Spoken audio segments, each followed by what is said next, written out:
Bharat second taste match हारला आहे, तर यामध्ये आपण म्हणणार आहे की कंगारूने वापसी केली सेकंड टेस्टमध्ये.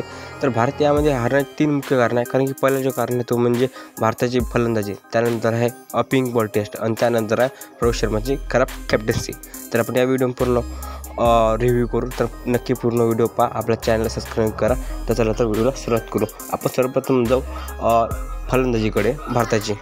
त्यामध्ये भारताच्या फर्स्ट इनिंग आणि सेकंड इनिंगमध्ये जर चांगली कोणी फलंदाजी केली तर फक्त नितीश कुमार रेड्डीने दोन्ही वेळा 42 रनवर आऊट झाला आहे. बट शुभमन गिल जसं टॉप ऑर्डर कोणताही चांगला करू शकला नाही. आणि त्या आपण म्हणू शकतो की राहुलने पण या टेस्ट मॅचमध्ये खूप सारा प्रदर्शन केलं नाही. फर्स्ट इनिंगमध्ये रन बनले, त्यानंतर सेकंड इनिंगमध्ये पण काही आपला योगदान दिलं नाही. त्यानंतर मिडल ऑर्डरकडे जाऊ तर रोहित शर्मा मिडल ऑर्डर खेळत होता नंबर 5वर आणि ऋषभ पंत आणि विराट कोहली. तर यावर आपण म्हणू शकतो की यांनी कोणी पण चांगला प्रदर्शन केला नाही. आणि त्याकडे आपण जाऊ ऑस्ट्रेलियाची बॅटिंग, आणि त्यामध्ये ट्रेव्हिस हेडने 140 रन मारले.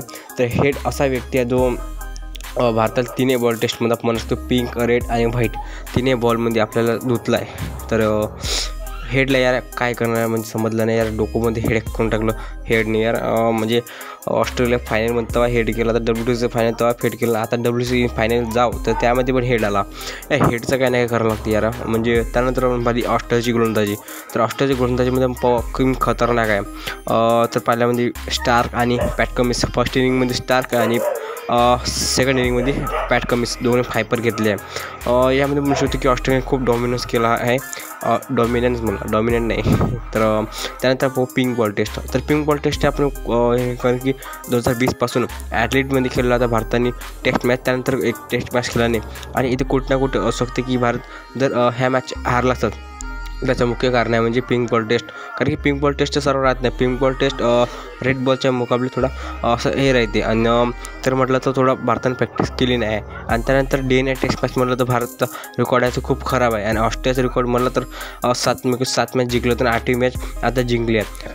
तर आपल्याला करू शकतो की भारताने रेड बॉल टेस्ट म्हणजे जे ब्रिस्बेनमध्ये मॅच आहे नेक्स्ट 14 तारखेला ॲट गॅबामध्ये घमंड तोडला तर मागे गेला पण.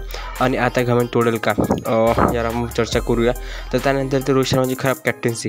तर मला वाटते रोहित शर्माची कॅप्टन्सी थोडी विकनेस झाली आहे. कारण की रोहित शर्माने कुठं ना कुठे स्लिपचा फिल्डर गली स्पीडर लावला. आणि त्यानंतर थोडी फिल्डिंग हे केली. आणि जिथे बुमराला आणलं तिथं सिराजला आणलं, हर्षिताला आणलं. आणि थोडं म्हटलं आपण गोलंदाज जे आहे ते सही लावले नाही रोहित शर्माने. आणि त्यानंतर परफॉर्मन्स म्हटलं तर रोहित शर्मा पण मिडल ऑर्डर खूप खास काही प्रदर्शन करू नाही. तर मला वाटते की रोहित शर्मा टॉप ऑर्डरमध्ये यश जसवाल आणि रोहित शर्मा. त्यानंतर केरळला बॅक मिडल ऑर्डर. केरळ कुठे ॲडजस्ट होते, पण मला वाटतं रोहित शर्मा ओपनरशिवाय कुठे चांगला परफॉर्मन्स असणार रोहित शर्माचा. तर हे मुख्य कारण आहे की भारत इथं हारला. त्यानंतर येते की ऑस्ट्रेलिया का जिंकली. कारण की ऑस्ट्रेलिया जिंकली म्हणजे ऑलराऊंड प्रदर्शन केला, त्यांनी चांगली फलंदाजी केली आणि गोलंदाजी एक मस्त गेली. तर आपण म्हणू शकतो की या मॅचमध्ये पकड पहिल्यापासून ऑस्ट्रेलियाची होती. तर आपल्या व्हिडिओमध्ये बघ एवढंच. व्हिडिओ लावला असतं तर लाईक नक्की करा, सबस्क्राईब करा चॅनलला. आम्ही असे व्हिडिओ टाकत असतो. तर भेटू पुढच्या व्हिडिओमध्ये. धन्यवाद.